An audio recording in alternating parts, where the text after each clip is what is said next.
ಓಂ ಶಾಂತಿ. ಮುರಳಿಯ ದಿನಾಂಕ 26/9/2022. मीठे बच्चे, रूहानी बाप ने यह रुद्र ज्ञान यज्ञ रचा है। इस यज्ञ के रक्षक तुम ब्राह्मण हो। तुम गायन लायक बनते हो, लेकिन अपनी पूजा नहीं करा सकते हो. ಶುಭಾಬ ಹೇಳ್ತಾ ಇದ್ದಾರೆ, ಮಧುರ ಮಕ್ಕಳೇ, ಆತ್ಮಿಕ ತಂದೆ ಈ ರುದ್ರ ಜ್ಞಾನ ಯಜ್ಞವನ್ನ ರಚನೆ ಮಾಡಿದ್ದಾರೆ. ಈ ಯಜ್ಞದ ರಕ್ಷಕರು ನೀವು ಬ್ರಾಹ್ಮಣರಾಗಿದ್ದೀರಿ. ನೀವು ಗಾಯನ ಯೋಗ್ಯ ಆಗ್ತೀರಿ, ಆದ್ರೆ ಪೂಜೆ ಮಾಡಿಸ್ಕೊಳ್ಳಿಕ್ಕೆ ಬರುವುದಿಲ್ಲ. ಪ್ರಶ್ನೆ, तुम बच्चों में जब ज्ञान की पराकाष्ठा हो जाएगी तो उस समय की स्थिति क्या होगी? ಬಾಬಾ ಪ್ರಶ್ನೆ ಕೇಳ್ತಿದ್ದಾರೆ, ನೀವು ಮಕ್ಕಳಲ್ಲಿ ಯಾವಾಗ ಜ್ಞಾನದ ಪರಿಪಕ್ವತೆ ಆಗ್ತದೆ, ಆ ಸಮಯದಲ್ಲಿ ನಿಮ್ಮ ಸ್ಥಿತಿ ಏನಾಗಿರ್ತದೆ? ಉತ್ತರ, उस समय तुम्हारी स्थिति अचल अडोल होगी. ಬಾಬಾ ಉತ್ತರ ಹೇಳ್ತಿದ್ದಾರೆ, ಆ ಸಮಯದಲ್ಲಿ ನಿಮ್ಮ ಸ್ಥಿತಿ ಅಚಲ ಮತ್ತು ಅಡೋಲ ಆಗಿರ್ತದೆ. ಅಂದ್ರೆ ಯಾವಾಗ ಜ್ಞಾನದ ಪರಿಪಕ್ವತೆ ನಮ್ಮಲ್ಲಿ ಬರ್ತದೆ, ಆಗ ನಮ್ಮ ಸ್ಥಿತಿ ಅಚಲ ಅಡೋಲ ಆಗ್ತದೆ. किसी भी प्रकार के माया के तूफान हिला नहीं सकेंगे. ಯಾವುದೇ ಪ್ರಕಾರದ ಮಾಯೆ ಬಿರುಗಾಳಿಗಳು ನಮ್ಮನ್ನ ಅಲುಗಾಡಿಸ್ಲಿಕ್ಕೆ ಸಾಧ್ಯ ಇಲ್ಲ. ತುಮಾರಿ ಕರ್ಮಾತೀತ ಅವಸ್ಥಾ ಹೋ ಜಾಯಿಗಿ. ನಿಮ್ಮದು ಕರ್ಮಾತೀತ ಅವಸ್ಥೆ ಆಗ್ತದೆ. अभी तक ज्ञान की पूरी पराकाष्ठा न होने के कारण माया के तूफान स्वप्न आदि आते हैं. ಇಲ್ಲಿವರೆಗೆ ಜ್ಞಾನದ ಪರಿಪಕ್ವತೆ ಬರದೇ ಇರುವ ಕಾರಣ ಮಾಯೆ ಬಿರುಗಾಳಿಗಳು ಸ್ವಪ್ನ ಮುಂತಾದ ಏನೆಲ್ಲ ಬರ್ತಾ ಇರ್ತವೆ. यह युद्ध का मैदान है, नई नई आशाएं प्रकट हो जाएंगी. ಬಾಬಾ ಹೇಳ್ತಾರೆ, ಇದು ಯುದ್ಧದ ಮೈದಾನ, ಇಲ್ಲಿ ಹೊಸ ಹೊಸ ಆಶೆಗಳು ಪ್ರಕಟ ಆಗ್ತಾ ಇರ್ತದೆ. ಪರಂತು ತುಮೆ ಇನ್ಸೆ ಡರ್ನಾ ನಹಿ ಹೈ. ಬಲೆ ಎಷ್ಟೇ ಮಾಯೆ ಬಿರುಗಾಳಿಗಳು ಆಶೆಗಳು ಏನೆಲ್ಲ ಬರ್ಲಿ, ಆದ್ರೆ ನಾವು ಅದರಿಂದ ಹೆದರ್ಕೊಳ್ಬಾರ್ದು. ಬಾಪ್ ಸೆ ಶ್ರೀಮತ್ಲೆ ಆಗೆ ಬಡ್ತೆ ರಹನಾ ಹೈ. ತಂದೆಯಿಂದ ಶ್ರೀಮತವನ್ನ ತೆಗೆದುಕೊಂಡು ನಾವು ಮುಂದುವರಿತಾ ಇರಬೇಕು. ಗೀತೆ, ತುಮೇ ಪಾಕೆ ಹಮ್ನೆ ಜಹಾನ್ ಪಾಲಿಯಾ. ಇವತ್ತಿನ ಗೀತೆಯಾಗಿದೆ, ನಿಮ್ಮನ್ನು ಪಡೆದಂತಹ ನಾವು ಇಡೀ ಜಗತ್ತನ್ನೇ ಪಡ್ಕೊಂಡಿದ್ದೇವೆ. ಓಂ ಶಾಂತಿ. गीत तो बच्चों ने बहुत बार सुने हैं, अब उनके अर्थ में टिकना है. ಬಾಬಾ ಹೇಳ್ತಿದ್ದಾರೆ, ಗೀತೆಯನ್ನಂತೂ ನೀವು ಮಕ್ಕಳು ಅನೇಕ ಬಾರಿ ಕೇಳಿದ್ದೀರಿ. ನಿಮ್ಮನ್ನು ಅಂದ್ರೆ ಭಗವಂತನನ್ನ ಪಡ್ಕೊಂಡಂತಹ ನಾವು ಎಲ್ಲವನ್ನೂ ಪಡ್ಕೊಂಡ ಹಾಗೆ, ಈ ಜಗತ್ತು ಎಲ್ಲವೂ ನಮಗೆ ಸಿಕ್ಕ ಹಾಗೆ ಗೀತೆಯೇನೋ ಕೇಳಿದ್ದೀರಿ. ಈಗ ಅದರ ಅರ್ಥದಲ್ಲಿ ನೀವು ಸ್ಥಿತ ಆಗ್ರಿ. लक्ष्य को पकड़ लिया है कि अभी हम बेहद के बाप से बेहद का वर्षा ले रहे हैं, जिसको आधा कल्प से याद किया है. ಗುರಿಯಂತೂ ನಿಮಗೆ ಈಗ ಸಿಕ್ಕಾಗಿದೆ. ಬೇಹದ್ದಿನ ತಂದೆಯಿಂದ ನೀವು ಬೇಹದ್ದಿನ ಆಸ್ತಿಯನ್ನ ಪಡ್ಕೊಳ್ತಿದ್ದೀರಿ. ಯಾವ ತಂದೆಯನ್ನ ನಾವು ಅರ್ಧ ಕಲ್ಪದಿಂದ ನೆನಪು ಮಾಡಿದಿರಿ, ಆ ತಂದೆ ಬಂದು ನಮಗೆ ಈಗ ಆಸ್ತಿಯನ್ನ ಕೊಡ್ತಿದ್ದಾರೆ. ರಾವಣ ವರ್ಷ ಚೀನಿತಾ ಹೇ. ಶುಭಾಬ ಬಂದು ನಮಗೆ ಆಸ್ತಿಯನ್ನ ಕೊಡ್ತಾರೆ, ಆದ್ರೆ ರಾವಣ ಆಸ್ತಿಯನ್ನ ಕಸ್ಕೊಳ್ತಾನೆ. ದುನಿಯಾ ವಾಲೆ ಇಸ್ ಬಾತೋಂ ಕೋ ನಹಿ ಜಾನ್ತೆ, ತುಮ್ ಬಚ್ಚೆ ಜಾನ್ತೆ ಹೋ. ಆಸ್ತಿ ಕೊಡೋರು ಯಾರು, ಆಸ್ತಿಯನ್ನ ಕಸ್ಕೊಳ್ಳೋರು ಯಾರು ಅಂತ ಜಗತ್ತಿನಲ್ಲಿ ಈ ಮಾತನ್ನ ಯಾರೂ ಸಹ ತಿಳ್ಕೊಂಡಿಲ್ಲ. ನೀವು ಮಕ್ಕಳೀಗ ಇದನ್ನ ಅರ್ಥ ಸಹಿತವಾಗಿ ತಿಳ್ಕೊಂಡಿದ್ದೀರಿ.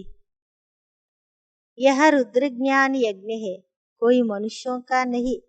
प्रजापिता ने यह यज्ञ नहीं रचा है, यह रुद्र यज्ञ है. ಇದು ರುದ್ರ ಜ್ಞಾನ ಯಜ್ಞ ಆಗಿದೆ, ಯಾವುದೇ ಮನುಷ್ಯರದಲ್ಲ. ಪ್ರಜಾಪಿತ ಈ ಯಜ್ಞವನ್ನ ರಚನೆ ಮಾಡಿದ್ದಾರೆ. ಈ ಯಜ್ಞ ಇದು ರುದ್ರ ಯಜ್ಞ ಆಗಿದೆ. ಜ್ಞಾನ ಸಾಗರ ಅಥವಾ ಶಿವನೇ ಯಹ ಯಜ್ಞ ರಚಾ ಹೇ. ಜ್ಞಾನ ಸಾಗರ ಅಥವಾ ಶಿವ ಈ ಯಜ್ಞವನ್ನ ರಚನೆ ಮಾಡಿದ್ದಾರೆ. यज्ञ तो अनेक प्रकार के रचते हैं ना, जैसे दक्ष प्रजापिता कहते हैं. अब दक्ष प्रजापिता तो है नहीं. ಅನೇಕ ಪ್ರಕಾರದ ಯಜ್ಞಗಳನ್ನ ರಚನೆ ಮಾಡ್ತಾರಲ್ವಾ, ಯಾವ ರೀತಿ ದಕ್ಷ ಪ್ರಜಾಪಿತ ಅಂತ ಹೇಳ್ತಾರೆ. ಆದ್ರೆ ಬಾಬಾ ಹೇಳ್ತಾರೆ ದಕ್ಷ ಪ್ರಜಾಪಿತ ಅನ್ನುವಂಥವ್ರು ಯಾರು ಸಹ ಇಲ್ವೇ ಇಲ್ಲ. ಬ್ರಹ್ಮ ಹೇ ಪ್ರಜಾಪಿತ, ದಕ್ಷ ಪ್ರಜಾಪಿತ ಅಕ್ಷರ ನಾಮ ಕಹಾ ಸೆ ಆಯಾ. ಬ್ರಹ್ಮ ಆಗಿದ್ದಾರೆ ಪ್ರಜಾಪಿತ, ದಕ್ಷ ಪ್ರಜಾಪಿತ ಅನ್ನುವಂತಹ ಅಕ್ಷರ ಎಲ್ಲಿಂದ ಬಂತು ಅಂತ ಬಾಬಾ ಕೇಳ್ತಾರೆ. ಬಾಬ್ ಬೇಡ್ ಸಮಜಾತೆ ಹೇ ಯಹ ರಂಗ್ ಬನಾಯಾ ಹುವಾ ಹೈ. ತಂದೆ ಕುತ್ಕೊಂಡು ತಿಳಿಸ್ಕೊಡ್ತಾರೆ, ಇದೆಲ್ಲ ತಪ್ಪು ಮಾಡಿದ್ದಾರೆ ಅಂತ ತಿಳಿಸ್ಕೊಡ್ತಾರೆ. ಶಾಸ್ತ್ರೋं में भी लंबी चौड़ी कथाएं लिख दी है. अब बाप कहते हैं जो भी सुनते आए हो सब भूलो. ಶಾಸ್ತ್ರದಲ್ಲೇನೆಲ್ಲ ಬಹಳ ದೊಡ್ಡ ದೊಡ್ಡದಾಗಿ ಕಥೆಗಳನ್ನ ಬರಿತಾ ಬಂದ್ರು. ಆದ್ರೆ ಈಗ ಬಾಬಾ ಹೇಳ್ತಾರೆ, ಮಕ್ಕಳೇ ನೀವೇನೆಲ್ಲ ಕೇಳಿದ್ದೀರಿ ಅದನ್ನೆಲ್ಲ ಮರ್ತ್ ಹೋಗ್ರಿ. ಮೈ ಜೋ ತುಮಕೋ ಸುನಾತಾ ಹೂ ವಹ ಸುನೋ. ಬಾಬಾ ಹೇಳ್ತಾರೆ ಹಳೇದೆಲ್ಲ ಏನೆಲ್ಲ ಓದಿದ್ದೀರಿ ಎಲ್ಲವನ್ನ ಮರೆತು ನಾನ್ ನಿಮಗೇನ್ ತಿಳಿಸ್ಕೊಡ್ತಿದ್ದೀನಿ ಅದನ್ನ ನೀವು ನೆನ್ಪಿಟ್ಕೊಳ್ರಿ. प्रजापिता तो एक ही होगा ना, जो भी यज्ञ रचते हैं वह सब है मेटीरियल यज्ञ.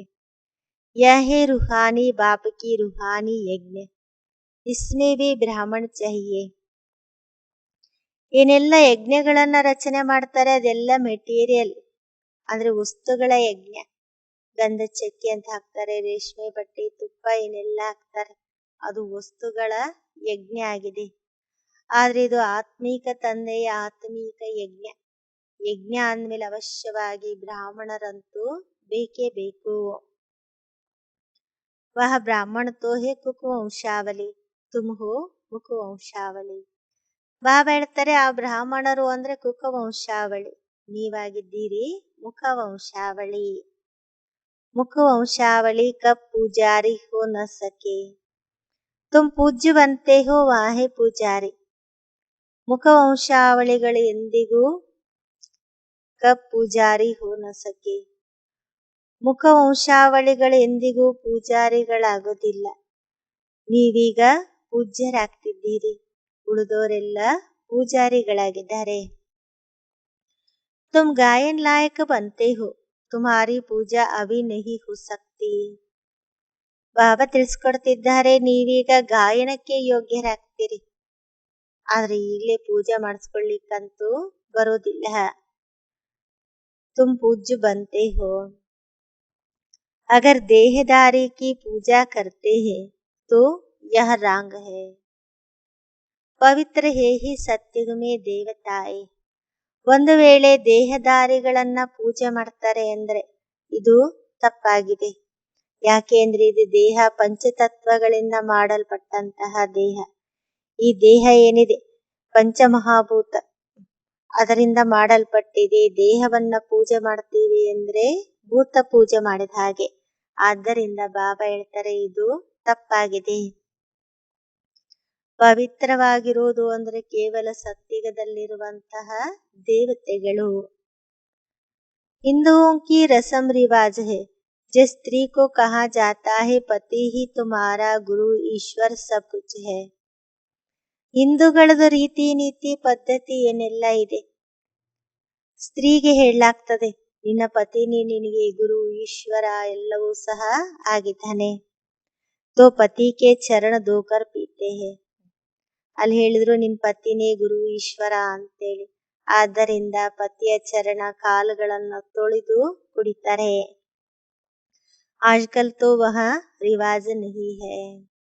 ಆದ್ರೆ ನೋಡಿ ಇತ್ತೀಚೆಗೆ ಈ ಪದ್ಧತಿ ಅಂತೂ ಇಲ್ವೇ ಇಲ್ಲ. सिविल मैरिज में यह अक्षर नहीं निकालते हैं कि पति तुम्हारा गुरु ईश्वर आदि है. ಸಿವಿಲ್ ಮ್ಯಾರೇಜ್ ಅಲ್ಲಿ ಅಕ್ಷರಗಳು ಬರೋದಿಲ್ಲ, ನಿನ್ನ ಪತಿನೇ ನಿನಗೆ ಗುರು ಈಶ್ವರ ಅಂತ ಹೇಳೋದಿಲ್ಲ. ಬಸ್ ಸಬ್ ಹೇ ಟಗಿ. इसलिए चित्र भी ऐसा बनाया है कि लक्ष्मी नारायण के पाँव दबा रही है। समझते हैं वह भी यह सब करती थी. ಬಾಬಾ ಹೇಳ್ತಾರೆ ಇದೆಲ್ಲ ಮೋಸ ಆಗಿದೆ. ಆದ್ದರಿಂದ ಚಿತ್ರವನ್ನು ಯಾವ ರೀತಿ ಮಾಡಿದ್ರು ಅಂದ್ರೆ ಲಕ್ಷ್ಮೀ ನಾರಾಯಣನ ಕಾಲನ್ನು ಒತ್ತುತ್ತಾ ಇರುವಂತಹ ಚಿತ್ರವನ್ನ ಮಾಡಿದ್ರು. ಅದನ್ನ ನೋಡಿ ಎಲ್ಲರೂ ತಿಳ್ಕೊಂಡ್ರು ಲಕ್ಷ್ಮಿನೂ ಸಹ ಈ ರೀತಿ ಮಾಡ್ತಾ ಇದ್ಲು. ಹಿಂದೂ ನಾರಿಗೂ ಯಹ ಕರ್ನಾ ಚಾಹಿಯೆ. ಲಕ್ಷ್ಮಿನೇ ಈ ರೀತಿ ನಾರಾಯಣನ ಕಾಲು ಒತ್ತುತ್ತಿದ್ದಾಳೆ, ಏನೆಲ್ಲ ಮಾಡ್ತಿದ್ದಾಳೆ ಅಂದ್ಮೇಲೆ ಹಿಂದೂ ನಾರಿ ಎಲ್ಲ ಇದನ್ನ ಮಾಡಬೇಕು ಅಂತ ಹೇಳ್ತಾ ಬಂದ್ರು. आप पार्टनर से यह धंधा कराया जाता है क्या? किस्म किस्म के होते हैं. ಆಫ್ ಪಾರ್ಟ್ನರ್ ಅಂದ್ರೆ ಅರ್ಧಾಂಗಿಯಿಂದ ಈ ಕೆಲಸಗಳನ್ನೇನೆಲ್ಲ ಮಾಡಿಸ್ಬೇಕಾ? ವಿವಿಧ ರೀತಿಯ ರೀತಿ ನೀತಿ ಪದ್ಧತಿಗಳೇನೆಲ್ಲ ಬಂದ್ವು. तो जो रस्म देखते हैं वह चित्र बना देते हैं. ಏನೆಲ್ಲ ರೀತಿ ನೀತಿ ಪದ್ಧತಿಗಳನ್ನ ನೋಡಿದ್ರು ಮಾಡಿದ್ರು ಅದೇ ರೀತಿ ಚಿತ್ರಗಳನ್ನು ಸಹ ಮಾಡ್ತಾ ಬಂದ್ರು. अब वह ऐसे थोड़े ही हो सकता है जो लक्ष्मी बैठ पाँव दबाए. ಸತ್ಯುಗದಲ್ಲಿ ಈ ರೀತಿ ಏನಾದ್ರೂ ಆಗ್ಲಿಕ್ಕೆ ಸಾಧ್ಯನಾ? ಲಕ್ಷ್ಮಿ ಕುತ್ಕೊಂಡು ನಾರಾಯಣನ್ ಕಾಲು ಒತ್ತುವಂತದ್ದು. ಬಾಬಾ कहते हैं मैं द्रौपदी के आकर पाँव दबाता हूँ. ಬಾಬಾ ತಿಳಿಸ್ಕೊಡ್ತಾರೆ ಇಲ್ಲಿ ನಾನೇ ಬಂದು ದ್ರೌಪದಿಯ ಕಾಲನ್ನು ಹೊತ್ತುತ್ತೀನಿ ಅಂತ ಬಾಬಾ ತಿಳಿಸ್ಕೊಡ್ತಾರೆ. ಅಂದ್ರೆ ನಾವೆಲ್ಲ ಆತ್ಮರೂಪಿ ದ್ರೌಪದಿಯರು ಭಕ್ತಿ ಮಾಡಿ ಸುಸ್ತಾಗ್ಬಿಟ್ಟಿದ್ದೇವೆ. ಅದಕ್ಕೆ ಶುಭಾಬಾ ಬಂದ ನಮ್ಮ ಸುಸ್ತನ್ನೀಗ दूर ಮಾಡ್ತಿದ್ದಾರೆ. उन्होंने फिर श्री कृष्ण का रूप दे दिया है. यह सब है व्यर्थ बातें. ಅವರು ಮತ್ತೆ ಶ್ರೀ ಕೃಷ್ಣನ ರೂಪವನ್ನ ತೋರಿಸಿದ್ರು. ಬಾಬಾ ಹೇಳ್ತಾರೆ ಇದೆಲ್ಲ ವ್ಯರ್ಥ ಮಾತುಗಳು. वह राम को तो 4 भाई होते नहीं. वह बच्चा भी तो एक होता है. 4 बच्चे कहाँ से आए? ಬಾಬಾ ಹೇಳ್ತಾರೆ ತ್ರೇತಾಯುಗದಲ್ಲಿ ರಾಮನಿಗೆ 4 ಜನ ಅಣ್ಣಂದ್ರಂತೂ ಇರುವುದಿಲ್ಲ. ಅಲ್ಲಿರೋದು ಒಬ್ಬರೇ ಮಗು. ಅಂದ್ಮೇಲೆ 4 ಮಕ್ಕಳು ಎಲ್ಲಿಂದ ಬಂದ್ರು ಅಂತ ಬಾಬಾ ಕೇಳ್ತಾರೆ. बाप कहते हैं मैं तुमको इन सब शास्त्रों का सार बताता हूँ. यह बातें तुम बच्चों को समझाई जाती है. ಬಾಬಾ ತಿಳಿಸ್ಕೊಡ್ತಾರೆ ನಾನು ನೀವು ಮಕ್ಕಳಿಗೆ ಎಲ್ಲ ಶಾಸ್ತ್ರಗಳ ಸಾರವನ್ನ ತಿಳಿಸ್ಕೊಡ್ತಿದ್ದೇನೆ. ಈ ಮಾತುಗಳು ನೀವು ಮಕ್ಕಳಿಗೆ ಈಗ ತಿಳಿಸ್ಕೊಡ್ಲಾಗ್ತದೆ. तुम समझा सकते हो. बाप कहते हैं तुम जो यह कसम उठवाते हो वह झूठ उठवाते हो. ಬಾಬಾ ತಿಳಿಸ್ಕೊಡ್ತಾರೆ ನೀವೇನೆಲ್ಲ ಕಸ ಮುಟ್ವಾತೆ ಹೋ ಪ್ರತಿಜ್ಞೆಯನ್ನ ಮಾಡಿಸ್ತೀರಿ ಅದು ಸುಳ್ಳು ಪ್ರತಿಜ್ಞೆ ಅಂತ ಬಾಬಾ ತಿಳಿಸ್ಕೊಡ್ತಾರೆ. आप कहते हैं गीता श्री कृष्ण ने गाई. हाथ में गीता उठाते हैं फिर कहते ईश्वर को हाजिर नाजिर जान सच बोलना. ಒಂದ್ ಕಡೆ ಹೇಳ್ತಾರೆ ಗೀತಾ ಶ್ರೀ ಕೃಷ್ಣ ಗಾಯನ ಮಾಡಿದ್ದು ಅಂತ ಹೇಳ್ತಾರೆ. ಮತ್ತೆ ಕೈಯಲ್ಲಿ ಗೀತೆ ಇಟ್ಕೊಂಡು ಹೇಳ್ತಾರೆ ಈಶ್ವರ ಎಲ್ಲಾ ಕಡೆಗಿದ್ದಾನೆ ಅಂತ ತಿಳ್ಕೊಂಡು ಸತ್ಯವನ್ನ ಹೇಳ್ರಿ ಅಂತ ಹೇಳ್ತಾರೆ. ಶ್ರೀ ಕೃಷ್ಣ ಭಗವಾನ್ ಕೋ ಹಾಜಿರ್ ನಾಜಿರ್ ಜಾನ್ ಯಹ ನಹಿ कहते. ಒಂದು ವೇಳೆ ಶ್ರೀಕೃಷ್ಣನೇ ಭಗವಂತ ಆಗಿದ್ದೆ ಆದ್ರೆ ಶ್ರೀಕೃಷ್ಣ ಅಂತ ಹೇಳ್ಬೇಕಿತ್ತು. ಆದ್ರೆ ಶ್ರೀಕೃಷ್ಣ ಭಗವಂತ ಎಲ್ಲಾ ಕಡೆಗಿದ್ದಾನೆ ಅಂತ ಪ್ರತಿಜ್ಞೆ ಮಾಡ್ರಿ ಅಂತ ಯಾರು ಸಹ ಹೇಳೋದಿಲ್ಲ.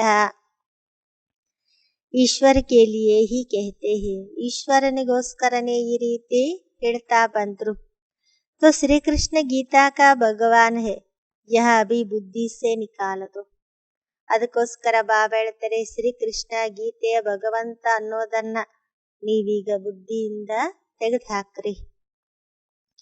झूठा कसम होने के कारण उनमें ताकत नहीं रही है. ಸುಳ್ಳು ಪ್ರತಿಜ್ಞೆ ಆಗಿರುವ ಕಾರಣ ಅದರ ಪ್ರತಿಜ್ಞೆಯಲ್ಲಿ ಅಷ್ಟೊಂದು ಶಕ್ತಿ ಅಂತೂ ಇಲ್ವೇ ಇಲ್ಲ. ಎಕ್ಯುರೇಟ್ ಹೇ ಏಕ ಧರ್ಮರಾಜ್. ಕರೆಕ್ಟ್ ಆಗಿರುವಂತವರು ಅಂದ್ರೆ ಕೇವಲ ಒಬ್ಬ ಧರ್ಮರಾಜ. ಸುಪ್ರೀಂ ಜಡ್ಜ್ ವಹಿ ಸಚ್ಚಾ ಹೇ. ಧರ್ಮರಾಜ ಅವನೇ ಸುಪ್ರೀಂ ಜಡ್ಜ್, ಅವನೇ ಸತ್ಯವಾದಂತವನು. सत्युग में तो जज आदि होते नहीं क्योंकि वह कोई ऐसी बात नहीं होती. ಸತ್ಯುಗದಲ್ಲಿ ಜಡ್ಜ್ ಆಗ್ಲಿ ಏನ್ ಮುಂತಾದವರು ಬೇರೆ ಯಾರು ಇರುವುದಿಲ್ಲ. ಯಾಕೆಂದ್ರೆ ಅಲ್ಲಿ ಇಂತಹ ಮಾತುಗಳೇ ಇಲ್ಲ. ಅಲ್ಲಿ ಯಾವುದೇ ಅಪರಾಧ ಆಗ್ಲಿ, ಸುಳ್ಳು, ಕಳ್ಳತನ, ಮೋಸ ಏನೂ ಸಹ ಇರೋದಿಲ್ಲ. ಅಂದ್ಮೇಲೆ ಅಲ್ಲಿ ಜಡ್ಜಿನ ಅವಶ್ಯಕತೆನೂ ಇರೋದಿಲ್ಲ. सब हिसाब किताब चुकत कर वह चले जाएंगे, फिर नए सिरे सतो प्रधान सतो रजो तमो में आएंगे. ಎಲ್ಲಾ ಲೆಕ್ಕಾಚಾರಗಳನ್ನ ತೀರಿಸಿ ನಾವು ಹೋಗ್ತೇವೆ ಸತ್ಯುಗಕ್ಕೆ. ಮತ್ತೆ ಹೊಸದಾಗಿ ಸತೋ ಪ್ರಧಾನದಿಂದ ಸತೋ ರಜೋ ತಮೋದಲ್ಲಿ ಬರ್ತಾ ಹೋಗ್ತೀವಿ. हर एक वस्तु जो तुम देखते हो नए से पुरानी जरूर होती है. ಬಾಬಾ ಹೇಳ್ತಾರೆ, ಪ್ರತಿಯೊಂದು ವಸ್ತುವನ್ನ ನೀವೇನೆಲ್ಲ ನೋಡ್ತಿದ್ದೀರಿ ಅದು ಹೊಸದಿಂದ ಹಳೆಯದಂತ ಅವಶ್ಯವಾಗಿ ಹಾಗೆ ಆಗ್ತದೆ.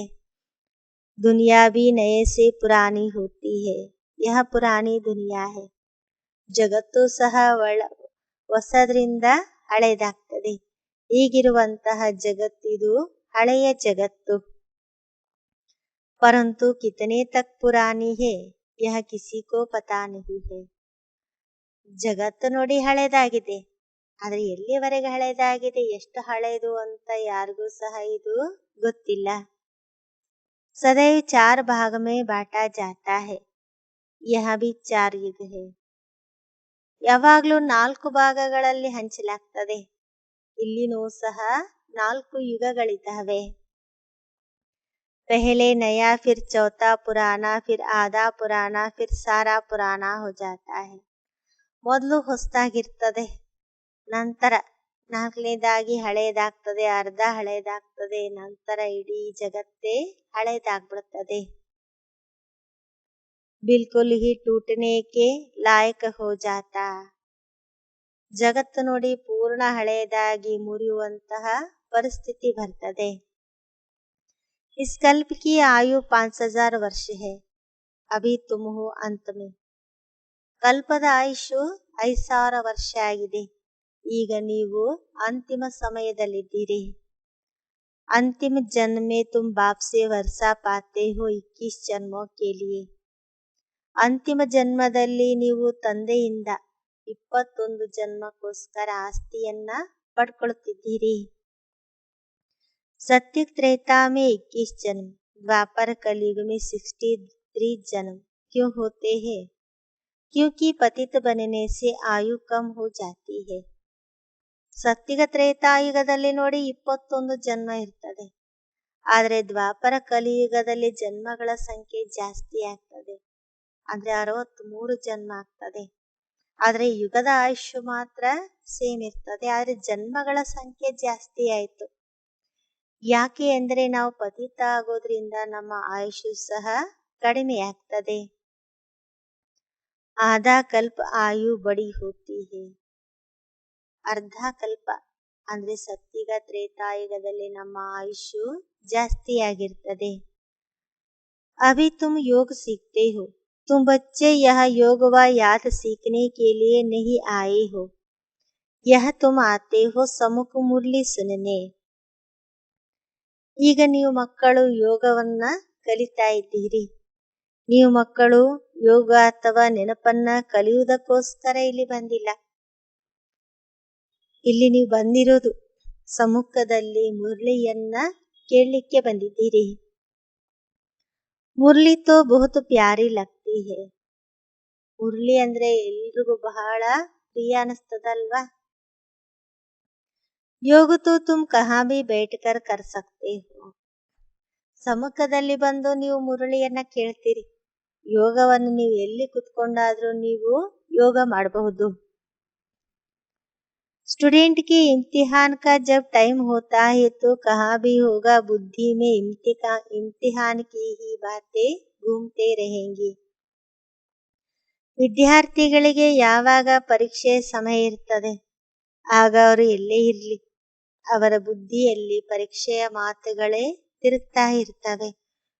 ಯಹ ತುಮಾರಿ ಪಢಾಯಿ ಔರ್ ಯೋಗ ಇಕಟ್ಟೆ ಹೇ.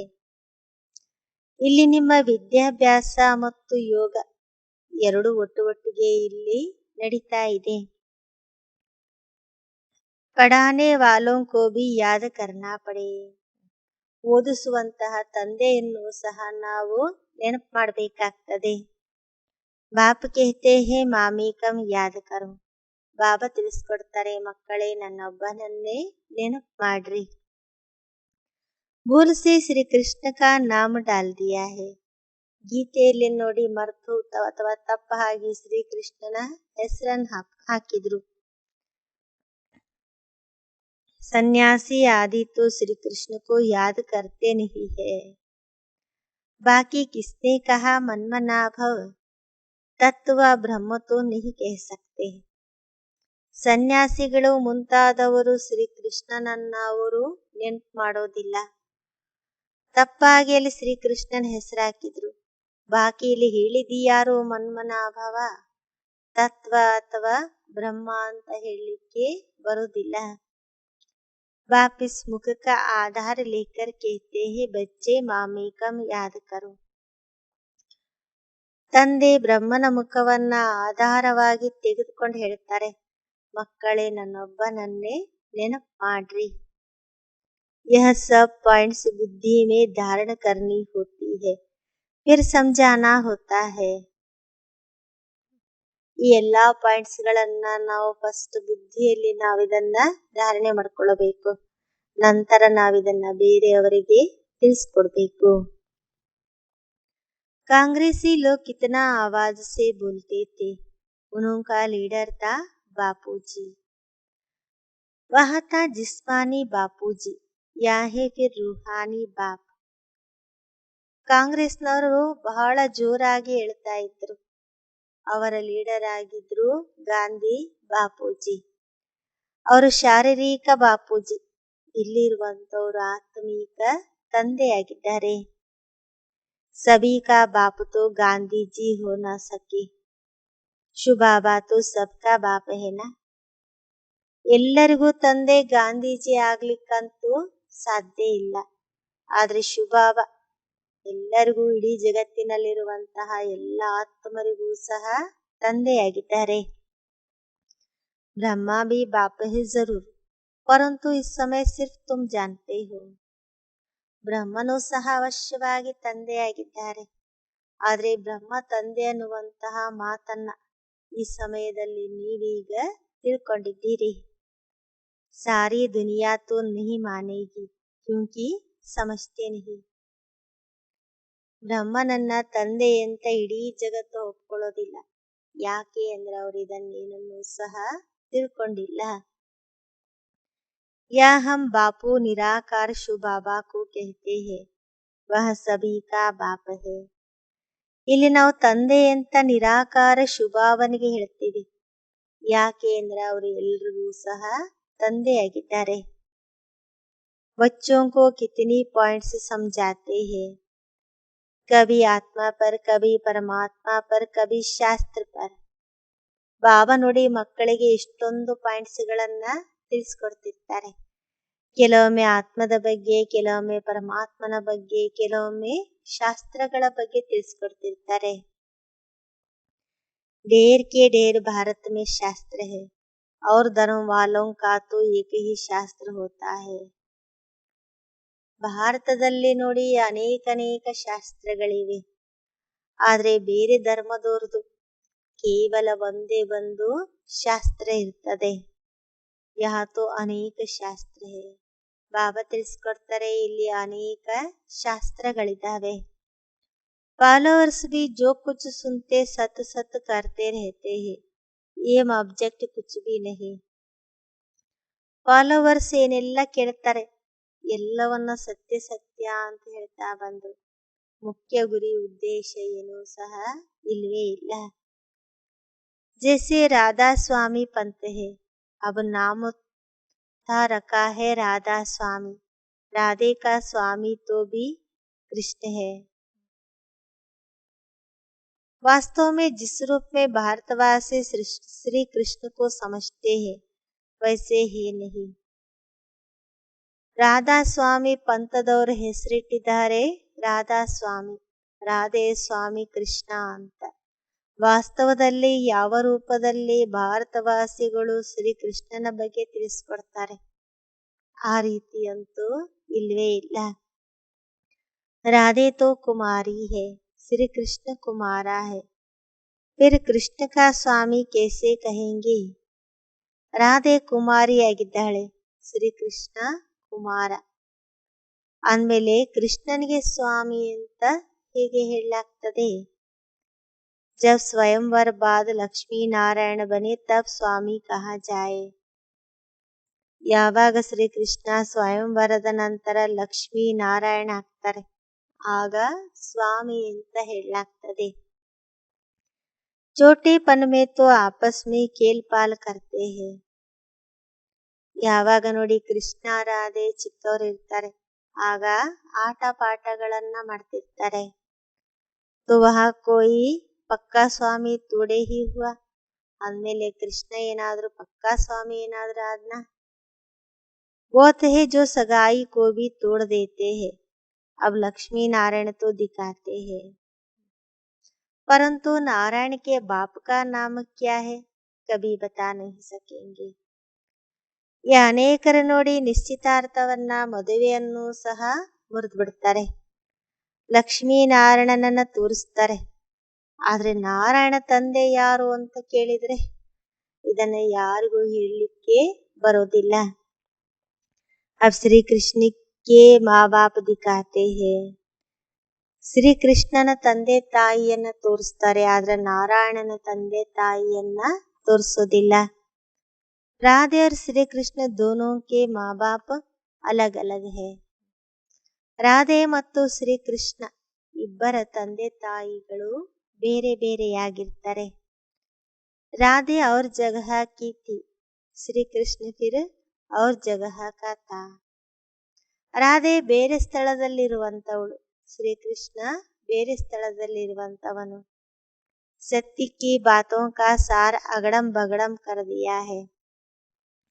ಸತ್ಯಗದ ಮಾತುಗಳ ಸಾರವನ್ನ ಎಲ್ಲ ಅಗಡಂ ಬಗಡಂ ಏನೆಲ್ಲ ಮಾಡಿಬಿಟ್ರು. लक्ष्मी नारायण के माँ बाप का नाम कहा, नारायण का बर्थ कहा. यह कोई भी नहीं जानते कि राधे कृष्ण ही फिर लक्ष्मी नारायण बनते हैं. ಲಕ್ಷ್ಮೀ ನಾರಾಯಣನ ತಂದೆ ತಾಯಿಯಲ್ಲಿ ನಾರಾಯಣನ ಜನ್ಮ ಎಲ್ಲಾಯ್ತು, ಇದನ್ನು ಯಾರೂ ತಿಳ್ಕೊಂಡಿಲ್ಲ. ರಾಧೆ ಕೃಷ್ಣನೇ ನಂತರ ಲಕ್ಷ್ಮೀ ನಾರಾಯಣ ಆಗ್ತಾರೆ. बाप कहते हैं भक्ति मार्ग की कितनी बड़ी सामग्री है. ಬಾಬಾ ತಿಳಿಸ್ಕೊಡ್ತಾರೆ, ಭಕ್ತಿ ಮಾರ್ಗದಲ್ಲಿ ನೋಡಿ ಎಷ್ಟೊಂದು ದೊಡ್ಡದಾದಂತಹ ಸಾಮಗ್ರಿ ಇದೆ. ಜ್ಞಾನ में तो सिर्फ बीज को जानना होता है. ಜ್ಞಾನದಲ್ಲಿ ನೋಡಿ ಕೇವಲ ಬೀಜವನ್ನು ನಾವು ತಿಳ್ಕೊಳ್ಬೇಕಾಗ್ತದೆ. बीज के ज्ञान से सारा जाड़ बुद्धि में आ जाता है. ಬೀಜದ ಜ್ಞಾನದಿಂದ ಇಡೀ ವೃಕ್ಷ ಬುದ್ಧಿಯಲ್ಲಿ ಬರ್ತದೆ. तुम जानते हो ऊंच ते ऊंच भगवान है जो परम धाम में रहते हैं. ನೀವು ತಿಳ್ಕೊಂಡಿದ್ದೀರಿ ಶ್ರೇಷ್ಠಾತಿ ಶ್ರೇಷ್ಠ ಭಗವಂತ ಪರಮಧಾಮದಲ್ಲಿ ಇರುವಂತವನು. वहाँ तो सभी आत्माएं रहती है. सूक्ष्मतन में तो है सिर्फ ब्रह्मा ವಿಷ್ಣು ಶಂಕರ್. ಪರಮಧಾಮದಲ್ಲಿ ನೋಡಿ ಎಲ್ಲ ಆತ್ಮಗಳಿರ್ತಾರೆ, ಸೂಕ್ಷ್ಮವತನದಲ್ಲಿರುವುದು ಕೇವಲ ಬ್ರಹ್ಮ ವಿಷ್ಣು ಶಂಕರ. ब्रह्मा और विष्णु तो पुनर्जन्म में आते हैं, बाकी ಶಂಕರ नहीं आता. ಬ್ರಹ್ಮ ಮತ್ತು ವಿಷ್ಣು ಪುನರ್ಜನ್ಮದಲ್ಲಿ ಬರ್ತಾರೆ, ಆದ್ರೆ ಶಂಕರ ಬರುವುದಿಲ್ಲ. जैसे शिवाबा सूक्ष्म है वैसे शंकर भी सूक्ष्म है, तो उन्होंने फिर शिव शंकर को इकट्ठा कर दिया है. ಯಾವ ರೀತಿ ಶಿವಬಾಬಾ ಸೂಕ್ಷ್ಮ ಆಗಿದ್ದಾರೋ ಅದೇ ರೀತಿ ಶಂಕರನು ಸಹ ಸೂಕ್ಷ್ಮ ಆಗಿದ್ದಾನೆ.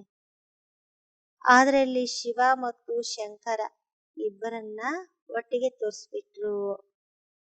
ಪರಂತು ಹೇತು ಅಲಗ್ ಅಲಗ್ನ. ಶಿವ ಶಂಕರ ಇಬ್ರು ಒಂದೇ ಅಂತ ಹೇಳಿದ್ರು, ಆದ್ರೆ ಶಿವನೇ ಬೇರೆ ಶಂಕರನೇ ಬೇರೆ.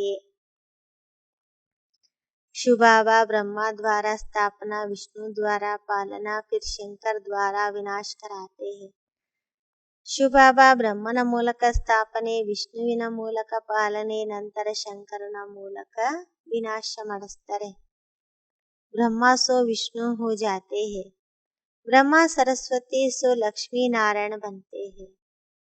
ಈ ಬ್ರಹ್ಮ ಸೋ ವಿಷ್ಣು ಆಗ್ತಾರೆ, ಬ್ರಹ್ಮ ಸರಸ್ವತಿ ನಂತರ ಲಕ್ಷ್ಮೀ ನಾರಾಯಣ ಆಗ್ತಾರೆ. ತತತ್ವಂ ತುಂಬಿ ದೇವತಾ ಘರಾನೆಗೆ ಹೋನ. ಬಾಬಾ ಹೇಳ್ತಾರೆ ತತತ್ವಂ, ನೀವೆಲ್ಲರೂ ಸಹ ದೇವತಾ ಮನೆತನದವರಾಗಿದ್ದೀರಲ್ವಾ. तो बाप तुम्हें सब राज समझाते रहते हैं. ಬಾಬಾ ನೀವು ಮಕ್ಕಳಿಗೆ ಎಲ್ಲಾ ರಹಸ್ಯವನ್ನ ತಿಳಿಸ್ಕೊಡ್ತಿದ್ದಾರೆ. बाकी धारण करने वाले नंबरवार है. जिसने जो पद कल्प पहले पाया था वही पुरुषार्थ चल रहा है. ಬಾಬಾ ಎಲ್ಲ ರಹಸ್ಯವನ್ನ ತಿಳಿಸ್ಕೊಡ್ತಾರೆ. ಬಾಕಿ ಧಾರಣೆ ಮಾಡಿಕೊಳ್ಳುವಂತಹ ಮಕ್ಕಳು ನಂಬರ್ ವಾರ್ ಆಗಿದ್ದಾರೆ. ಯಾರು ಯಾವ ರೀತಿ ಕಲ್ಪದ ಹಿಂದೆ ಪದವಿಯನ್ನ ಪಡ್ಕೊಂಡಿದ್ರು ಅದೇ ರೀತಿ ಪುರುಷಾರ್ಥ ಈಗಲೂ ಸಹ ನಡೀತಾ ಇರ್ತದೆ. ಪುರುಷಾರ್ಥ ಬಿಗರ್ ಪ್ರಾರಬ್ಧ ಬನ್ನ ಸಕೆ. ಪುರುಷಾರ್ಥ ಇಲ್ಲ ಅಂದ್ರೆ ಪ್ರಾರಬ್ಧ ರೂಪಿತ ಅಂತೂ ಆಗೋದಿಲ್ಲ. पुरुषार्थ से समझा जाता है कल्प पहले भी इसने इतना किया था. ಪುರುಷಾರ್ಥದಿಂದ ತಿಳ್ಕೊಳ್ಳಾಗ್ತದೆ ಕಲ್ಪದ ಹಿಂದೆನೂ ಸಹ ಇವರು ಇಷ್ಟು ಮಾಡಿದ್ರು. ಅಭಿ ತುಮಾರಿ ಪಢಾಯಿ ಚಲ್ ರಹಿ ಹೈ.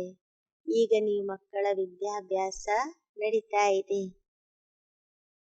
रुद्रमाला विष्णु की माला गाई जाती है, बाकी ब्राह्मणों की माला है नहीं, क्योंकि पुरुषार्थी है. ರುದ್ರಮಾಲಾ ವಿಷ್ಣುವಿನ ಮಾಲೆ ಗಾಯನ ಮಾಡಲಾಗ್ತದೆ, ಬಾಕಿ ಬ್ರಾಹ್ಮಣರ ಮಾಲೆಯಂತೂ ಇಲ್ವೇ ಇಲ್ಲ. ಯಾಕೆ ಅಂದ್ರೆ ಬ್ರಾಹ್ಮಣರು ಅಂದ್ರೆ ಪುರುಷಾರ್ಥಿಗಳು. आज अच्छा चलते हैं कल माया का गुस्सा लग पड़ता है. माला बनने से फिर ट्रांसफर हो जाएंगे. ಬ್ರಾಹ್ಮಣ ತೋ ಪುರುಷಾರ್ಥಿ ಹೇ. ಬಾಬಾ ಹೇಳ್ತಾರೆ ಇವತ್ತು ಒಳ್ಳೆ ರೀತಿ ನಡೀತಾ ಇರ್ತಾರೆ, ಒಳ್ಳೆ ರೀತಿ ಪುರುಷಾರ್ಥ ಮಾಡ್ತಿರ್ತಾರೆ. ಆದ್ರೆ ನಾಳೆ ಮಾಯೆ ಏಟು ಬಿತ್ತು ಅಂದ್ರೆ ಬಿದ್ದು ಹೋಗ್ಬಿಡ್ತಾರೆ. ರುದ್ರಮಾಲೆಯಿಂದಲೂ ಟ್ರಾನ್ಸ್ಫರ್ ಆಗ್ಬಿಡ್ತಾರೆ. ब्राह्मण तो पुरुषार्थी है, आज अच्छे चलते ही तो गल गिर पड़ते हैं, तो माला बन न सके. ಬ್ರಾಹ್ಮಣರು ಅಂದ್ರೆ ಪುರುಷಾರ್ಥಿಗಳು. ಈ ದಿನ ಒಳ್ಳೆ ರೀತಿ ನಡೀತಾರೆ, ನಾಳೆ ಕೆಳಗೆ ಬಿದ್ದು ಹೋಗ್ತಾರೆ. ಅಂದ್ಮೇಲೆ ಮಾಲೆ ಮಾಡ್ಲಿಕ್ಕಂತೂ ಬರೋದಿಲ್ಲ. ಹಾಗೆ ಮಾಲಾ ಬಂತಿ ಥಿ, फिर 3-4 नंबर में आने वाले आज है नहीं. यह युद्ध का मैदान है ना. ಮೊದಲು ಮಾಲೆ ಮಾಡ್ಲಾಗ್ತಿತ್ತು. ಆ ಮಾಲೆಯಲ್ಲಿ ಬಾಬಾ ಯಾರನ್ನ 3 ನಂಬರ್ 4 ನಂಬರ್ ನಲ್ಲಿ ಇಟ್ಟಿದ್ರು. ಅವ್ರೀಗ ನೋಡ್ತೀವಂದ್ರೂ ಸಹ ಸಿಕ್ಕೋದಿಲ್ಲ. ಯಾಕೆಂದ್ರೆ ಇದು ಯುದ್ಧದ ಮೈದಾನ ಅಲ್ವಾ. ಕುಚ್ ಭಿ ಬಾತ್ ಸಮಜ್ ಮೇ ನಾ ಆಯೆ ತೋ ಪೂಛೋ, ಕ್ಯೂಂಕಿ ತುಮ್ಕೋ ಔರೋಂ ಕೋ ಭಿ ಸಮಜಾನಾ ಹೈ. ಬಾಬಾ ಹೇಳ್ತಾರೆ ಇದು ಯುದ್ಧದ ಮೈದಾನ, ಮಾಯೆ ಜೊತೆಗೆ ನಮ್ಮ ಯುದ್ಧ ನಡೀತಾ ಇರ್ತದೆ. ಇಲ್ಲಿ ನಿಮಗೆ ಏನಾದ್ರೂ ಅರ್ಥ ಆಗದೆ ಇದ್ರೆ ಕೇಳ್ರಿ, ಯಾಕೆಂದ್ರೆ ನೀವು ಬೇರೆಯವ್ರಿಗೂ ಸಹ ತಿಳಿಸ್ಕೊಡ್ಬೇಕಾಗ್ತದೆ. ಕಚ್ಚೆ ಜೋ ಹೇ ವಹ ಮೂಂಜ್ ಪಡ್ತೆ ಹೇ. ಬಾಬಾ ಹೇಳ್ತಾರೆ ಯಾರು ಕಚ್ಚಾಗಿರ್ತಾರೆ ಅವ್ರಿಗೆ ಗೊಂದಲ ಆಗ್ಬಿಡ್ತದೆ. ಅದಕ್ಕೆ ಬಾಬಾ ಹೇಳ್ತಾರೆ ಅರ್ಥ ಆಗ್ಲಿಲ್ಲ ಅಂದ್ರೆ ಬಾಬಾನನ್ನ ಕೇಳ್ರಿ, ಸರಿಯಾಗಿ ತಿಳ್ಕೊಳ್ರಿ, ಅರ್ಥ ಮಾಡ್ಕೊಳ್ರಿ. ब्राह्मणों में भी नंबर वार है. कोई कोई तो पूछते भी है कि बाबा ने समझाया है माया के तूफान बहुत आएंगे, तो हम उन पर कैसे विजय बने. अनुभवी टीचर ना हो तो कैसे समझा सकेंगे. ಬ್ರಾಹ್ಮಣರಲ್ಲಿ ನಂಬರ್ ವಾರ್ ಇದ್ದಾರೆ. ಕೆಲವರು ಕೇಳ್ತಾರೆ ಬಾಬಾ ತಿಳಿಸ್ಕೊಟ್ಟಿದ್ದಾರೆ ಮಕ್ಕಳೇ, ಮಾಯೆ ಬಿರುಗಾಳಿಗಳು, ಅನೇಕ ಬಿರುಗಾಳಿಗಳು ಬಂದೇ ಬರ್ತವೆ.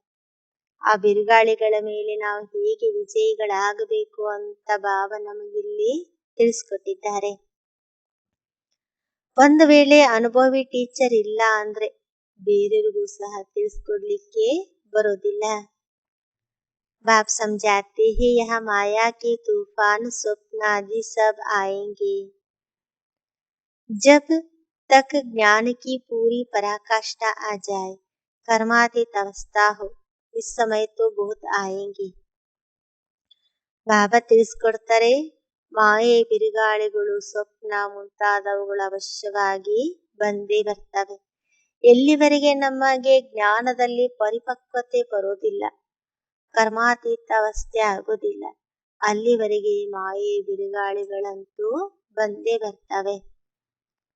बूढ़ों को और ही जवान बना देगी, नए नए आशाएं प्रकट करेगी. ಮಾಯೆ ವಯಸ್ಸಾದವರನ್ನ ಯುವಕರನ್ನಾಗಿ ಮಾಡಿಬಿಡ್ತದೆ, ಹೊಸ ಹೊಸ ಆಸೆಗಳನ್ನ ಪ್ರಕಟ ಮಾಡಿಸ್ತಾ ಇರ್ತದೆ. तुम कहेंगे आगे तो कभी ऐसा ख्याल भी नहीं आते थे, अरे युद्ध के मैदान में तो तुम अभी आए हो. ನೀವ್ ಹೇಳ್ತಿರಲ್ವಾ, ಮೊದಲೆಲ್ಲ ಈ ರೀತಿ ವಿಚಾರಗಳು ಬರ್ತಾ ಇರ್ಲಿಲ್ಲ ಅಂತ. ಅದಕ್ಕೆ ಬಾಬಾ ಹೇಳ್ತಾರೆ, ಯುದ್ಧದ ಮೈದಾನದಲ್ಲಿ ಈಗ ಬಂದಿದ್ದೀರಿ ಅಂದ್ಮೇಲೆ ಈಗ ನಿಮಗೆ ವಿಚಾರಗಳು ಬರ್ತಾ ಹೋಗ್ತವೆ. वैद्य लोग कहते हैं कि इस दवाई से बीमारी सारी बाहर निकलेगी. ಯಾವ ರೀತಿ ನೋಡಿ, ವೈದ್ಯರು ಹೇಳ್ತಾರಲ್ವಾ, ಆಯುರ್ವೇದಿಕ್ ಔಷಧಿ ಕೊಡುವಂತವ್ರು ಹೇಳ್ತಾರೆ, ನೀವು ಈ ಔಷಧಿ ತಗೊಂಡ್ಮೇಲೆ ಕಾಯಿಲೆ ಇನ್ನೂ ಜಾಸ್ತಿ ಆಗ್ತದೆ, ಆದ್ರೆ ಒಳಗಡೆ ಇರುವಂತಹ ಕಾಯಿಲೆ ಎಲ್ಲ ಹೊರಗಡೆ ಬರ್ತದೆ ಅಂತ ತಿಳಿಸ್ಕೊಡ್ತಾರೆ. ಅದೇ ರೀತಿ ನಾವು ಬಾಬನ ಮಕ್ಕಳಾದ ಮೇಲೆ ಒಳಗಡೆ ಏನೆಲ್ಲ ಕಾಯಿಲೆ ಇದೆ ಅಂದ್ರೆ ಮಾಯೆ ಕಾಯಿಲೆ ಏನಿದೆ, ಮಾಯೆ ಕಾಯಿಲೆ ಬಿರುಗಾಳಿಗಳು ಆಶೆಗಳು ಎಲ್ಲ ಹೊರಗಡೆ ಬರ್ತವೆ, ಎಲ್ಲ ಪ್ರಕಟ ಆಗ್ತವೆ. तो बाबा अनुभवी है, सब कुछ बतलाते रहते हैं, इसमें जरा भी डरना नहीं है. ಬ್ರಹ್ಮ ಬಾಬರವರಿಗೆ ಎಲ್ಲ ಅನುಭವ ಇದೆ, ಅವರೆಲ್ಲವನ್ನ ತಿಳಿಸ್ಕೊಡ್ತಿರ್ತಾರೆ. ಭಲೆ ಮಾಯೆ ಬಿರುಗಾಳಿಗಳು ಬರ್ಲಿ, ಆಶೆಗಳು ಪ್ರಕಟ ಆಗ್ಲಿ, ಆದ್ರೆ ನೀವು ಹೆದರ್ಕೊಳ್ಬಾರ್ದು ಅಂತ ಬಾಬಾ ತಿಳಿಸ್ಕೊಡ್ತಾರೆ. कहते हैं ज्ञान में आने से तो पता नहीं क्या हो गया, इससे तो भक्ति अच्छी. बाबा तो कहते हैं बल जाओ भक्ति में, वह तुमको यह तूफान नहीं आएंगे. ಬಾಬಾ तो सब बातें समझाते हैं. ಹೇಳ್ತಾರಲ್ವಾ, ಜ್ಞಾನದಲ್ಲಿ ಬಂದ ಮೇಲೆ ಏನಾಯ್ತೋ ಗೊತ್ತಿಲ್ಲ, ಏನೆಲ್ಲ ಸಮಸ್ಯೆಗಳು ಬರ್ತಿದ್ದಾವೆ, ಆಸೆಗಳು ಪ್ರಕಟ ಆಗ್ತಿದ್ದಾವೆ, ಇದಕ್ಕಿಂತ ಭಕ್ತಿನೇ ಒಳ್ಳೆಯದು ಅಂತ ಹೇಳ್ತಾರೆ. ಅದಕ್ಕೆ ಬಾಬಾ ಹೇಳ್ತಾರೆ, ಬಲೆ ನೀವು ಹೋಗ್ರಿ ಭಕ್ತಿಯಲ್ಲಿ, ಭಕ್ತಿಯಲ್ಲಿ ನಿಮಗೆ ಈ ರೀತಿ ಯಾವ ಬಿರುಗಾಳಿಗಳು ಸಹ ಬರುವುದಿಲ್ಲ. ಬಾಬಾ ತೋ ಸಬ್ ಬಾತೆ, ಬಾಬಾ ನೋಡಿ ನಮಗೆಲ್ಲಾ ಮಾತುಗಳನ್ನ ತಿಳಿಸ್ಕೊಡ್ತಾರೆ. ರೋಜ್ ಸುನನೆ ವಾಲೋಂ ಕಿ ಬುದ್ಧಿ ಮೇ ಪೂರಿ ಧಾರಣಾ ಹೋಗಿ, ದಿನಾಲು ಕೇಳುವಂತವರ ಬುದ್ಧಿಯಲ್ಲಿ ಪೂರ್ಣ ರೀತಿಯದು ಧಾರಣೆಯಾಗ್ತದೆ. ಮುಖ್ಯ ಹೇ ಹಿ ನಾಲೆಜ್ ಸೆ ಕಾಮ್, ಫಿರ್ ಬಲ್ ಕಹಾ ಭಿ ಜಾವೋ, ಮುರಳಿ ತುಮಕೋ ಮಿಲ್ತಿ रहेगी, ಮುರಳಿ ಪढ़ने की मिलिट्री में भी मना नहीं हो सकती.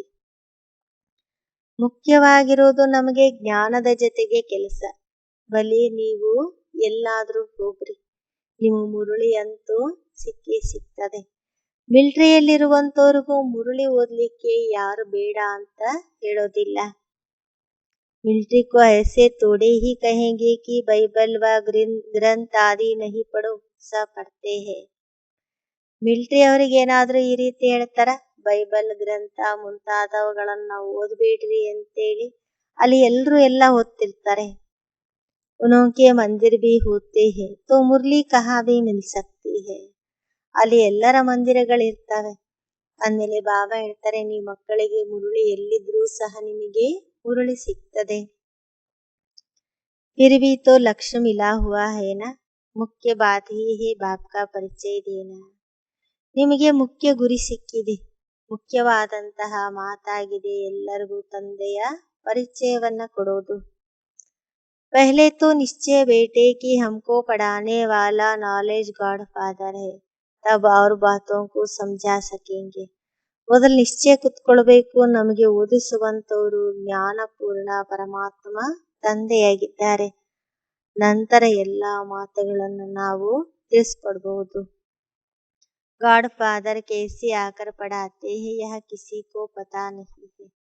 ಪರಮಾತ್ಮ ತಂದೆ ಹೇಗೆ ಬಂದು ತಿಳಿಸ್ಕೊಡ್ತಾರೆ ಅಂತ ಇದು ಯಾರಿಗೂ ಸಹ ಗೊತ್ತಿಲ್ಲ. लिखा हुआ भी है भगवान वाच, उनका नाम शिव है, परमात्मा है ना, परम अर्थात सुप्रीम. ಬರೆಯಲಾಗಿದೆ ಭಗವಾನ್ ವಾಚ್, ಅವರ ಹೆಸರಾಗಿದೆ ಶಿವ, ಪರಮಾತ್ಮ. ಪರಮ ಅಂದ್ರೆ सुप्रीम. परम धाम में तो सब रहते हैं, आत्माओं में भी सुप्रीम पार्ट तो किसी का होगा ना. उनको क्रिएटर, डायरेक्टर, मुख्य एक्टर कहा जाता है. ಪರಮಧಾಮದಲ್ಲಿ ನಾವೆಲ್ಲ ಆತ್ಮಗಳಿರ್ತೀವಿ, ಪರಮಾತ್ಮನು ಇರ್ತಾರೆ. ಆತ್ಮಗಳಲ್ಲಿ ಸುಪ್ರೀಂ ಪಾತ್ರ ಯಾರ್ದಾದ್ರೂ ಇರ್ಬೇಕಲ್ವಾ, ಅವರಿಗೆ ಹೇಳಲಾಗ್ತದೆ ಕ್ರಿಯೇಟರ್, ಡೈರೆಕ್ಟರ್, ಮುಖ್ಯ ಆಕ್ಟರ್ ಅಂತ ಹೇಳಲಾಗ್ತದೆ. ವಾಹೆ ರಚಯಿತ ಕರಣ್ ಕರಾವನ್ ಹಾರ ಫಿರ್ ಪಾಠಧಾರಿ ಬಿ ಹೇ.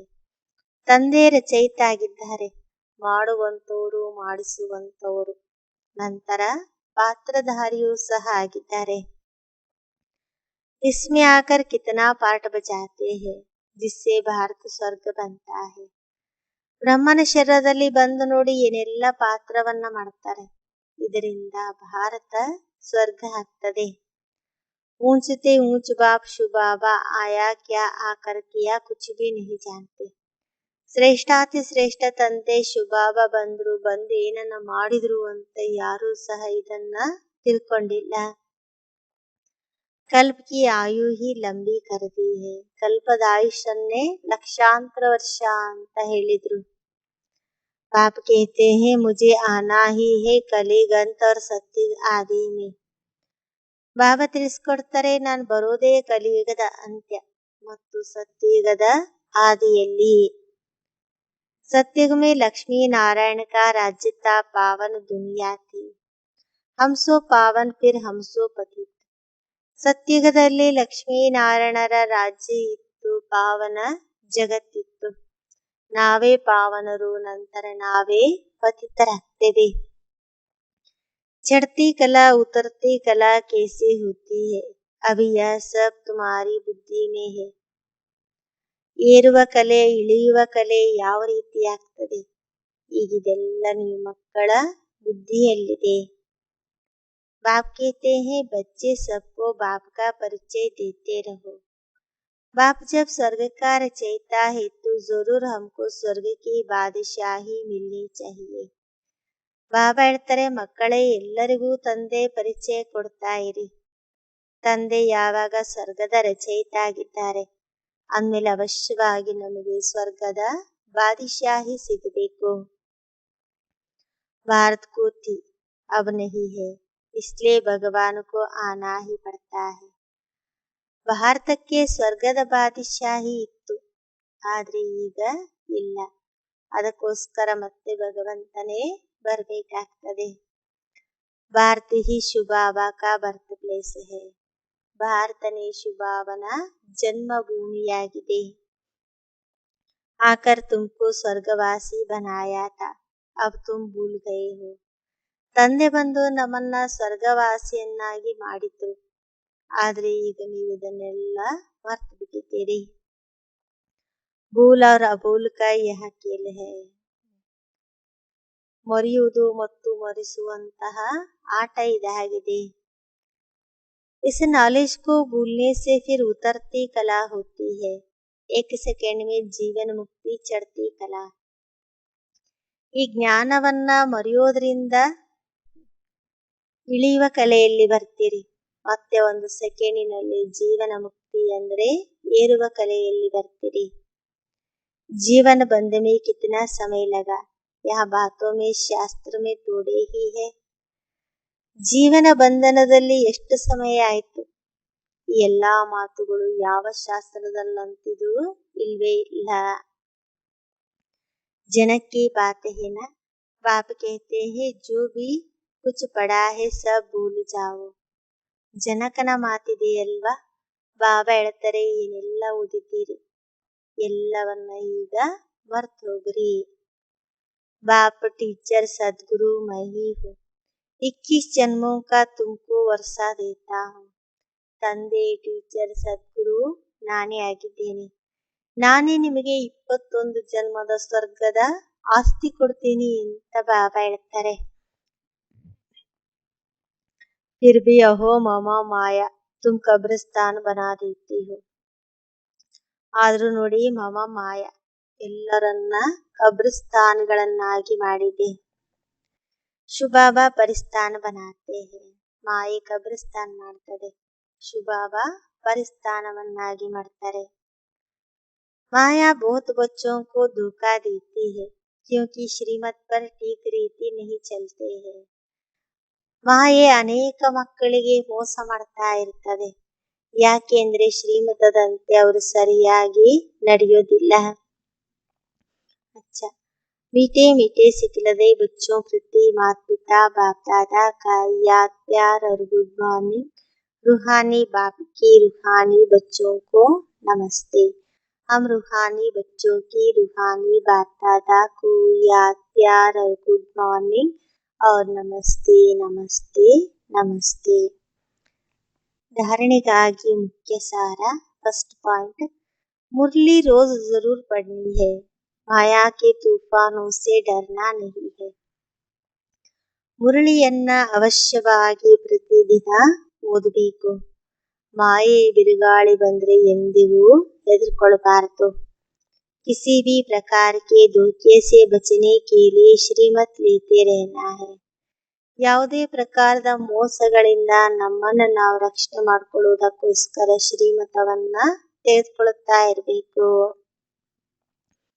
पढ़ाई और योग दोनों इकट्ठा है, इसलिए पढ़ाने वाले बाप को याद करना है. ಎರಡನೇ ಪಾಯಿಂಟ್, ವಿದ್ಯಾಭ್ಯಾಸ ಮತ್ತು ಯೋಗ ಎರಡೂ ಒಟ್ಟಿಗೆ ಇದೆ. ಆದ್ದರಿಂದ ಓದಿಸುವಂತಹ ತಂದೆಯನ್ನ ನೆನಪು ಮಾಡಬೇಕು. निश्चय बुद्धि बनना और बनाना है. बाप का ही परिचय सबको देना है. ನಿಶ್ಚಯ ಬುದ್ಧಿ ಉಳ್ಳಂತವರು ಆಗಬೇಕು ಮತ್ತು ಬೇರೆಯವರನ್ನ ಮಾಡಬೇಕು. ತಂದೆ ಪರಿಚಯವನ್ನ ಎಲ್ರಿಗೂ ಸಹ ಕೊಡಬೇಕು. वरदान, अकाल तख्त पर बैठकर कर्मेंद्रियों से सदा श्रेष्ठ कर्म कराने वाले कर्मयोगी भव. ಅಕಾಲ ಸಿಂಹಾಸನದಲ್ಲಿ ಕುತ್ಕೊಂಡು ಕರ್ಮೇಂದ್ರಿಯಗಳಿಂದ ಸದಾ ಶ್ರೇಷ್ಠ ಕರ್ಮವನ್ನ ಮಾಡಿಸುವಂತಹ कर्मयोगियागरी. कर्मयोगी वह है जो अकाल तख्त नशीन अर्थात स्वराज अधिकारी और बाप के वर्षे के राज्य भाग के अधिकारी है. कर्मयोगी ಅವರಾಗಿದ್ದಾರೆ ಯಾರು ಅಕಾಲ ಸಿಂಹಾಸನಾಧಿಕಾರಿ ಅಂದ್ರೆ ಸ್ವರಾಜ್ಯಾಧಿಕಾರಿ ಮತ್ತು ತಂದೆಯ ಆಸ್ತಿಯ ರಾಜ್ಯ ಭಾಗ್ಯದ ಅಧಿಕಾರಿಗಳಾಗಿದ್ದಾರೆ.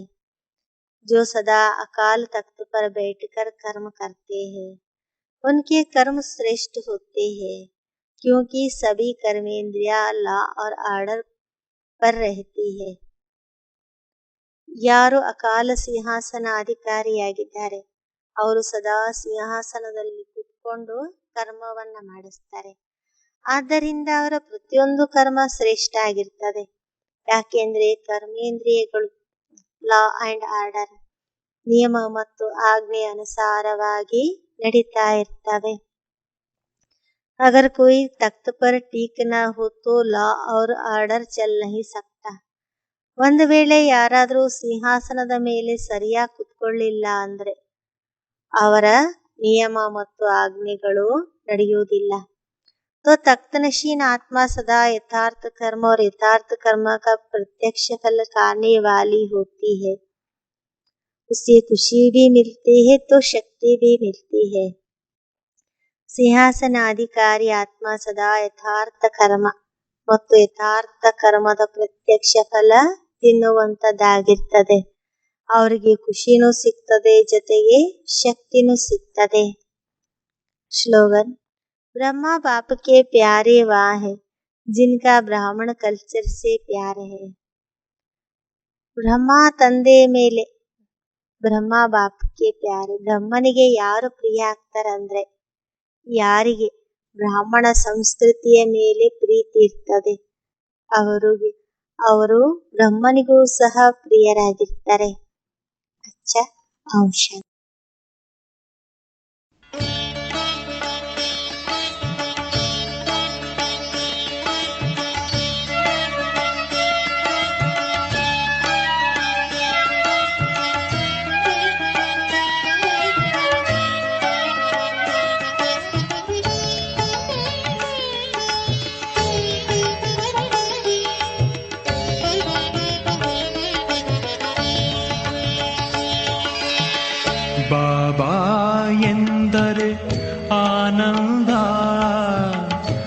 ಮಕ್ಕಳ ಬಾಳಿನ ಮಕರಂದ. ಬಾಬಾ ಎಂದರೆ ಆನಂದ, ಮಕ್ಕಳ ಬಾಳಿನ ಮಕರಂದ. ಬಾಬಾ ಎನ್ನುತ್ತ ಬಳಿಯಲಿ ಕರೆದು, ಬಾಬಾ ಎನ್ನುತ್ತ ಬಳಿಯಲಿ ಕರೆದು ಶಾಂತಿಯ ನೀಡುವ ಒಲವಿಂದ, ಶಾಂತಿಯ ನೀಡುವ ಒಲವಿಂದ. ಬಾಬಾ ಎಂದರೆ ಆನಂದ, ಮಕ್ಕಳ ಬಾಳಿನ ಮಕರಂದ.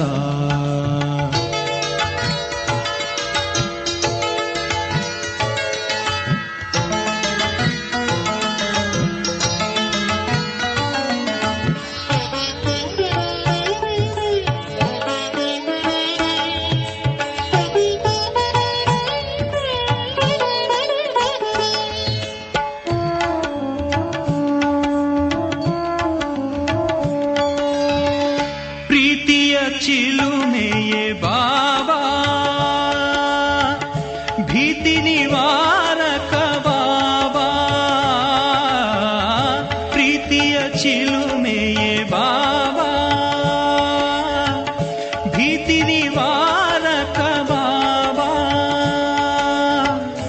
ಆತ್ಮದ ಜ್ಯೋತಿಯ ಬೆಳಕನ್ನು ಚೆಲ್ಲಿ, ಆತ್ಮದ ಜ್ಯೋತಿಯ ಬೆಳಕನ್ನು ಚೆಲ್ಲಿ ಚಿತ್ತದ ಕತ್ತಲೆ ನೀಗುವ ಬಾಬಾ, ಚಿತ್ತದ ಕತ್ತಲೆ ನೀಗುವ ಬಾಬಾ.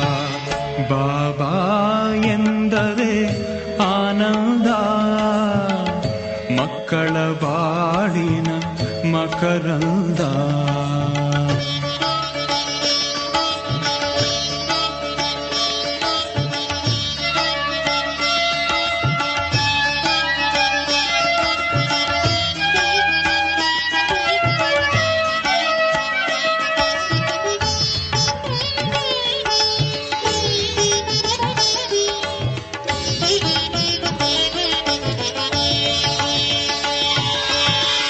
ಮಕ್ಕಳ ತಂದೆಯೇ ಬಾಬಾ,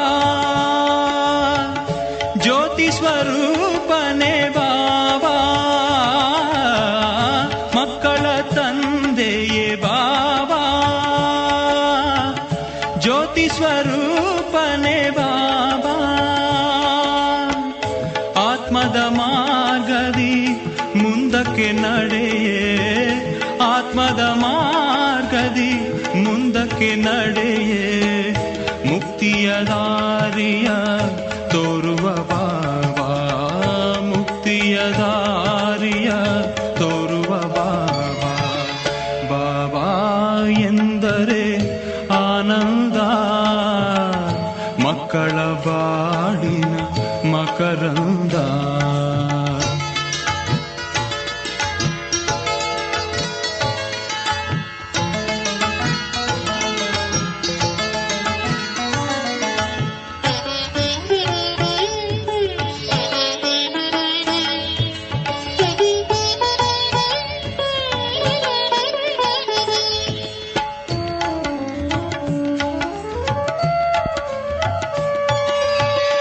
ಜ್ಞಾನವ ತಿಳಿಸಿಹ ಬಾಬಾ, ಯೋಗವ ಕಲಿಸಿಹ ಬಾಬಾ. ಜ್ಞಾನವ ತಿಳಿಸಿಹ ಬಾಬಾ, ಯೋಗವ ಕಲಿಸಿಹ ಬಾಬಾ. ಯೋಗದ ಮಾರ್ಗದಿ ಮುಂದಕ್ಕೆ ನಡೆಯೇ, ಯೋಗದ ಮಾರ್ಗದಿ ಮುಂದಕ್ಕೆ ನಡೆಯೇ. ದೇಹದ ಸ್ಮೃತಿಯನು ಮರೆಸುವ ಬಾಬಾ, ದೇಹದ ಸ್ಮೃತಿಯನು ಮರೆಸುವ ಬಾಬಾ. ಬಾಬಾ ಎಂದರೆ ಆನಂದ, ಮಕ್ಕಳ ಬಾಳಿನ ಮಕರಂದ. ಬಾಬಾ ಎಂದರೆ ಆನಂದ, ಮಕ್ಕಳ ಬಾಳಿನ ಮಕರಂದ. ಬಾಬಾ ಎನ್ನುತ್ತ ಬಳಿಯಲಿ ಕರೆದು, ಬಾಬಾ ಎನ್ನುತ್ತ ಬಳಿಯಲಿ ಕರೆದು ಶಾಂತಿಯ ನೀಡುವ ಒಲವಿಂದ, ಶಾಂತಿಯ ನೀಡುವ ಒಲವಿಂದ. ಬಾಬಾ ಎಂದರೆ